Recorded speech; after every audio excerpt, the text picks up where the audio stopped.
Let me ask you a question. How much do you love food? And how much would you love it if it were rare?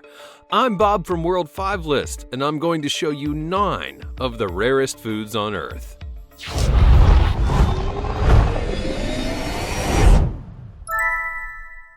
Number 9.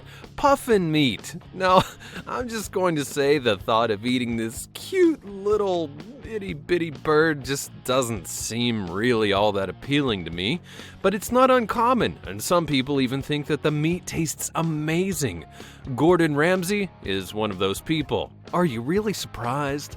Apparently, the meat is a whole lot different from other types of game birds. Maybe it doesn't taste like chicken. And it's mostly due to living by the sea and having a diet that consists of fish. It's often smoked or eaten raw, although the old-fashioned way was to boil it for a really long period of time.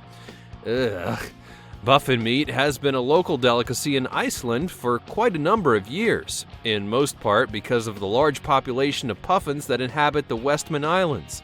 Over half the world's Atlantic puffin population live near Iceland, which makes them very regional and difficult to find in other areas. Now, I probably will never get a chance to try this Icelandic delicacy anytime soon, and maybe that's for the best.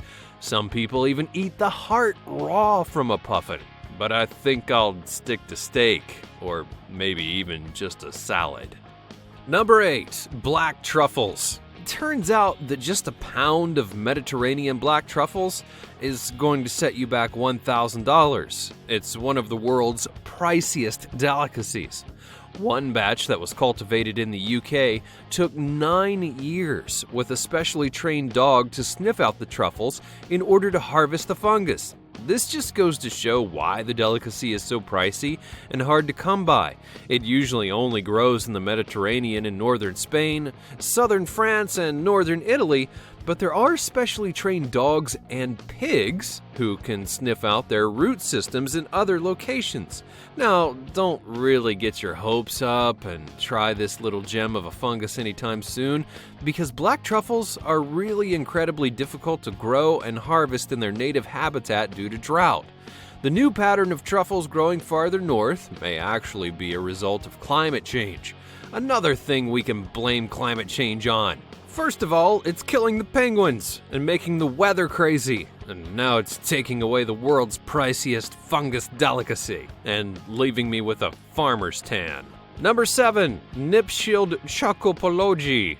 Now, I've always considered expensive chocolates as one of the best luxuries that a person can afford, but in my mind, Godiva was even pricey. And then I stumbled upon the Knipschildt Chocopologie truffles. These 1.05 ounce chocolate balls of heaven are created by master chocolatier of Chocopologie in Norfolk, Fritz Knipschildt. One of the most expensive truffles that he creates is the La Madeleine au Truffle, a dark chocolate, ganache, and French Perigord truffle, and just one of these bad boys is going to cost you about $250. That's one single piece of chocolate weighing just a little more than an ounce. They're so precious, in fact, that they're stored in a steak vault under lock and key. So if you're going to break into the vault just for some chocolate, why not grab a really pricey steak as well? The NYY Steakhouse has a 28-ounce porterhouse costing $62, and if you really want to live in the lap of luxury, why not just rent out the vault room to really impress someone? And now for number 6. But first, if you are a returning subscriber, welcome back. How much is the most that you would pay for a taco? Let me know in the comments below, because the rarest taco in the world is coming up, and the price might just scare you. Number 6. Frost salt. Now, when I first discovered frost salt was a real thing and not a mythical ingredient from Skyrim, my mind was literally blown. And the rarity of frost salt in Skyrim is equivalent to how rare they are and hard to come by in reality. But as it turns out, there is an Egyptian frost salt. An interesting twist, as the salt looks like the remnants of sparkly snowflakes.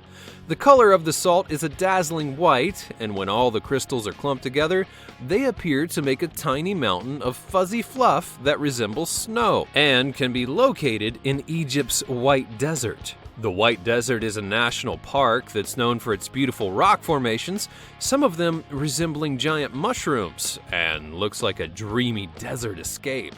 The reason that the salt is so rare, well, that's because only a father and son duo know the secret of where to get it from, and it has to be extracted by hand.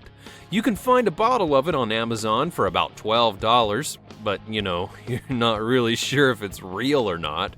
However, if you want to enhance the flavor of your food or just pretend to be Elsa from Frozen for a day, this stuff might do the trick. Number 5, the gold-infused taco.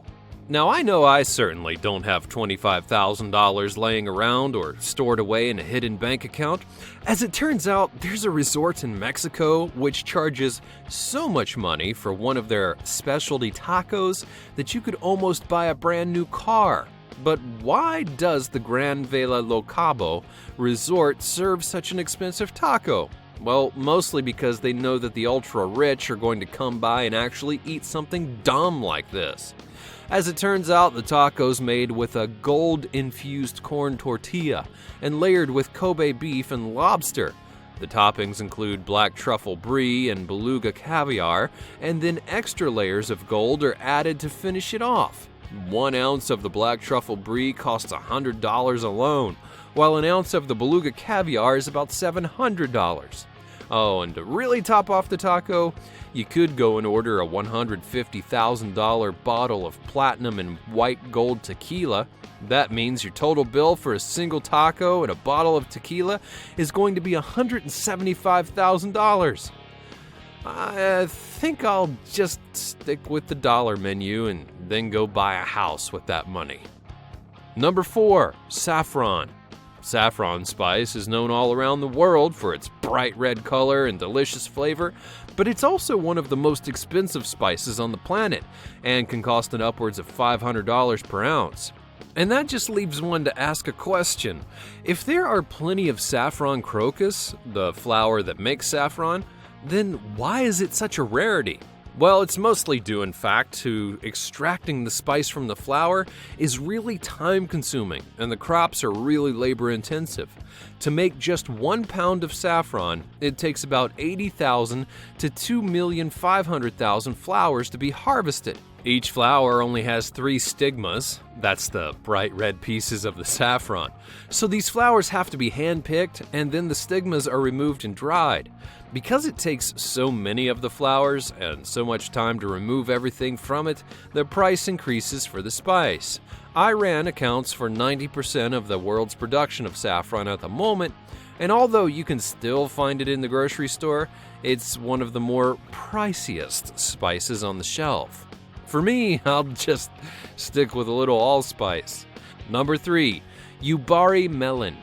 The YUBARI King is actually a hybrid of 2 different cantaloupes, Earl's Favorite and Burpee's Spicy Cantaloupe, and it's a top-grade melon with a price to match. Some Japanese people actually present a YUBARI King melon as a gift during the Ghost Festival. And in Chinese culture, they celebrate it on the 15th day of the 7th month of a lunar calendar. It's actually believed that on this day, the realms of heaven and hell, along with the realm of the living, are open, so that religious people can perform rituals to heal any sufferings of the diseased. The YUBARI King melon is used as a ritualistic food offering, with the food being placed at the table of the family, as if the deceased were still living to enjoy the meal. The most expensive YUBARI King melon ever sold was for 2.5 million yen. And then in 2016, one would be sold at auction for 3 million yen. And for you amateur bookkeepers, that's the equivalent of about $27,000. There's a lot of other things I'd like to spend $27,000 on, but if a melon is what you want, and you have that kind of money, go for it. Number 2, a fried brain sandwich. Now, I've always been raised with the concept of don't knock it till you try it. I mean, I've eaten a lot of crazy things, but I'm not really sure how I feel about the idea of eating fried brains. I can barely say the words, so I'm not sure how well I could stomach the dish. Regardless, a fried brain sandwich is served as sliced calf's brains on sliced bread. And although it can vary from region to region, it's actually mostly found in the Midwest. In St. Louis, Missouri, the dish can be found in the late 1880s as thinly sliced fried slabs of meat between two pieces of white toast. There's still a few restaurants in the area that actually serve the dish. And if you've traveled to Evansville, Indiana, you'd find them served at a few mom-and-pop shops. The Hilltop Inn is one of the most well-known places. It turns out that the fried brain sandwich has been seen with some variations. It was discovered that brains from cows over 30 months old are not actually allowed to be used for human consumption, so instead, pigs' brains replace them for fear of potentially giving customers mad cow disease. And number 1, Cafe RARO. Now coffee, it's the only thing that wakes me up most days. Even if I set my alarm 12 times, it just doesn't do the job. And until I smell that sweet scent coming from the coffee machine that I set the night before, I'm literally a zombie. I mean, really, it's the only way that I can get up at 6 a.m. every morning and do these videos for you. But as it turns out, there may be an espresso out there that's so rare that it's costly. The tiny espresso costs $58 to purchase. Cafe RARO was created by DeLonghi from two of the rarest beans on the planet. The first one is the Jamaican Blue Mountain, which is delicious, and the second is the Coupe Luwak bean. It comes from Indonesia, harvested by civets, the indigenous wild cat who are able to sniff out the berries, digest the flesh, and then pass the bean naturally through their butts. I was sold up until that point, that I learned that one of the rare beans has to go through a wild animal all the way to its poop. However, it is super popular. Now, I'm not saying that I wouldn't drink it if the choice arose. If I'm desperate enough for caffeine, you could probably get me to do just about anything. But it's definitely not on my bucket list. Is it on yours? Would you try any of these rare foods or drinks? Let me know all about it in the comments below. Be sure you're subscribed, and I'll see you next time on World 5.